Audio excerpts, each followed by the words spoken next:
बिस्मिल्लाहिर्रहमानिर्रहीम। अस्सलाम वालेकुम डियर स्टूडेंट्स। आज के हमारे इस लेक्चर में हमने एक्सरसाइज 4.69 क्लास मैथमेटिक्स का जो हमारे पास 4th चैप्टर है फैक्टराइजेशन एंड अलजेब्रिक मैनिपुलेशन, इसमें हमारे पास इस एक्सरसाइज का लास्ट क्वेश्चन है। सेम उसी पैटर्न से सॉल्व होगा जिस तरह हमने पिछले 3 से 4 क्वेश्चंस किए थे। ये क्वेश्चन क्या कहता है, हमारे पास ए की वैल्यू दी गई है, एच की वैल्यू दी गई है, एल की वैल्यू दी गई है। इन 3 वैल्यूज की मदद से हमने बी की वैल्यू फाइंड आउट करनी है।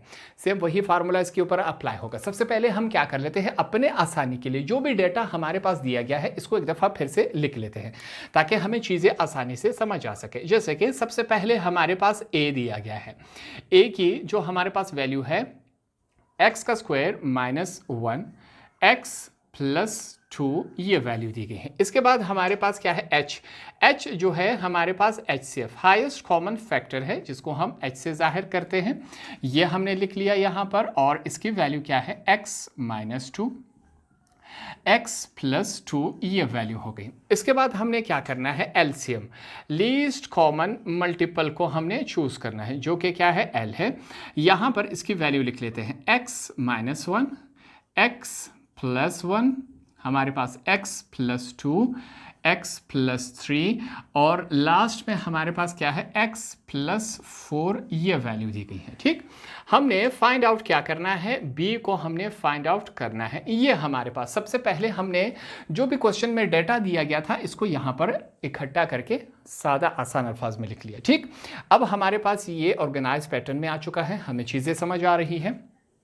फिर हम इनको बताएंगे कि वी नो दैट, ये डेटा को देख के हमें एक बात समझ आ रही है, वो क्या है, वो यहाँ पर हम इनको बताएंगे कि ये किससे सॉल्व होगा, a multiply by B is equal to H multiply by L.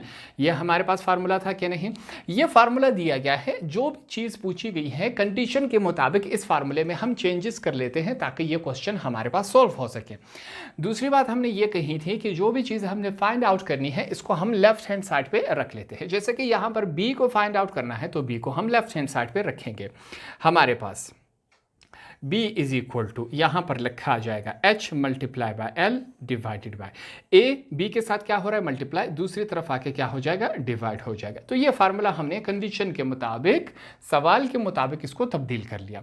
अब तमाम वैल्यूज हमारे पास मौजूद है, इसके अंदर इसकी वैल्यूज डाल देते हैं। जैसे कि h की वैल्यू हमारे पास क्या है, वो लिख लेते हैं x माइनस 2 x प्लस 2, ये हमने लिख लिया। l की वैल्यू हमारे पास क्या है, x minus 1 x plus 1 x plus 2 हो गया, x प्लस 3 और x प्लस 4, ये तमाम वैल्यूज़ हमने यहाँ पर इसमें डाल दी। ठीक है, अब डिवाइडेड बाय हमारे पास नीचे जो नीचे वाली वैल्यू है वो क्या है, a, और a की वैल्यू हमारे पास क्या दी गई है, x का स्क्वायर माइनस 1 x प्लस 2, ये हमारे पास वैल्यू दी गई है।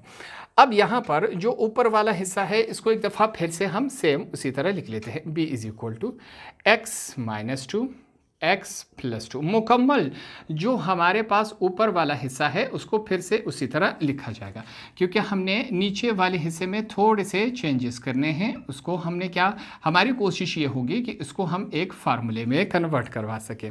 अब नीचे वाले हिस्से के ऊपर काम होगा। यहाँ पर चेक करें, हमारे पास नीचे क्या है, x का स्क्वायर माइनस 1 है, x प्लस 2, ये वैल्यू है। हमने मैथमेटिक्स में एक बात सीखी थी कि हम अपने आप से ऐसी वैल्यू ऐड कर सकते हैं जिसका क्वेश्चन के ऊपर कोई असर नहीं पड़ता। यहां पर हम वही काम करने जा रहे हैं।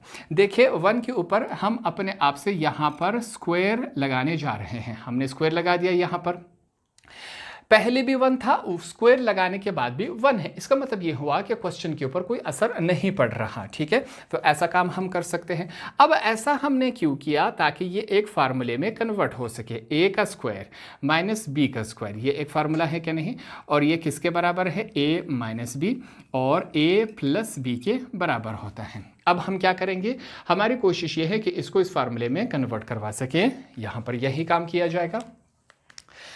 सबसे पहले यहाँ पर चेक करें, हम लिखेंगे हमारे पास b इज इक्वल टू, जो वैल्यूज है वो लिख लेते हैं, x minus 2 x plus 2 x minus 1 x plus 1 x plus 2।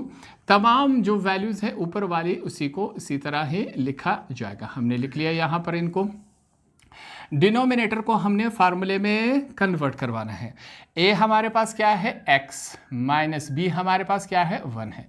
a हमारे पास क्या है x है प्लस b हमारे पास क्या है 1 है, ये हमने यहाँ पर लिख लिया।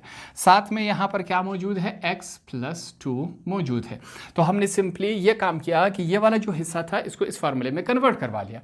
अब हमने करना है कैंसिलेशन। याद रखें ऊपर और नीचे जब भी कैंसिलेशन होगी तो ये हमेशा सेम साइन, एक जैसे साइन वाले होंगे, जैसे कि x माइनस वन के साथ कैंसिल, x प्लस वन के साथ कैंसिल, x प्लस टू के साथ कैंसिल। इसके पीछे लॉजिक और रीज़न क्या है कि क्यों सेम साइन वाले कैंसिल होते हैं, एक एग्जांपल के जरिए मैं आपको समझा देता हूँ। x माइनस वन, देखिए ये वैल्यू जब ऊपर जाएगी तो इसका साइन चेंज हो जाएगा, x प्लस वन हो जाएगा। x plus one x minus one के साथ कैंसिल होगा कि नहीं? बिल्कुल होगा। इस वजह से टाइम को बचाने के लिए ये वाला स्टेप हम नहीं करते, इस वजह से हम डायरेक्टली कैंसिल करवा देते हैं। ये बात आपको समझ आ रही है? अगर यही वैल्यू प्लस में होती नीचे वाली तो इसको जब ऊपर शिफ्ट करवा लेते तो ये x माइनस वन, क्या x माइनस वन कैंसिल हो सकते हैं? नहीं। इसी वजह से हमेशा हम क्या करते हैं, सेम साइन वाले को आपस में कैंसिल करवा लेते हैं, ये रूल है। अब जो बकाया वैल्यूज रह जाती हैं इनको हम लिखेंगे b is equal to x minus two, x plus two, हमारे पास x प्लस 3 और x प्लस 4, ये वैल्यूज़ हमारे पास रह गए। ये दोनों ब्रैकेट्स को मल्टीप्लाई करवा लेते हैं, ये दोनों ब्रैकेट्स को मल्टीप्लाई करवा लेते हैं, देखते क्या बनता है। x मल्टीप्लाई बाय x का square, x multiply by 2x minus 2x minus minus plus minus minus हो जाता है, 2 मल्टीप्लाई बाय 2 4, ये हो गया। ठीक, x मल्टीप्लाई बाय हमारे पास क्या हो जाता है, इसको चेक करें।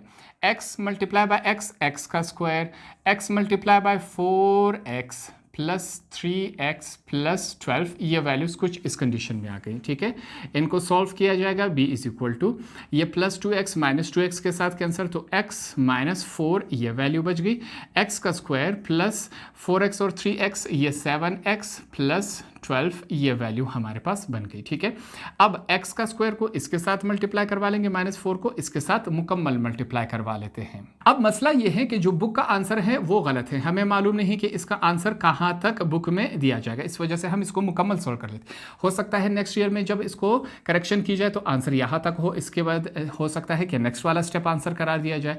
x मल्टीप्लाई बाय x का 4 प्लस x का स्क्वायर, ये 7x के साथ हो 7x का क्यूब, ये हमारे पास प्लस 12x, ये वैल्यू हो गई, माइनस प्लस माइनस 4x का square minus plus minus 4 multiply by 7 28, साथ में x है, minus plus minus 4 multiply by 12 48, ये वैल्यू हमारे पास बन गई। ठीक है, अब क्या किया जाएगा यहाँ पर, सॉरी इसके साथ क्या है, स्क्वायर है, इसकी करेक्शन हम कर लेते हैं। वैल्यूज़ को हमने क्या करना है, तरतीब से लिखना है। कैसे? हमारे पास b इज इक्वल टू पहले x की पावर 4, फिर हमारे पास x की पावर 3, 12x स्क्वायर में से 4x स्क्वायर निकल गया तो हमारे पास 8x का स्क्वायर रह जाएगा, माइनस 28x माइनस 48, ये हमारे पास, इसको हमने कंप्लीट सॉल्व किया, मुकम्मल आंसर इसका ये आया।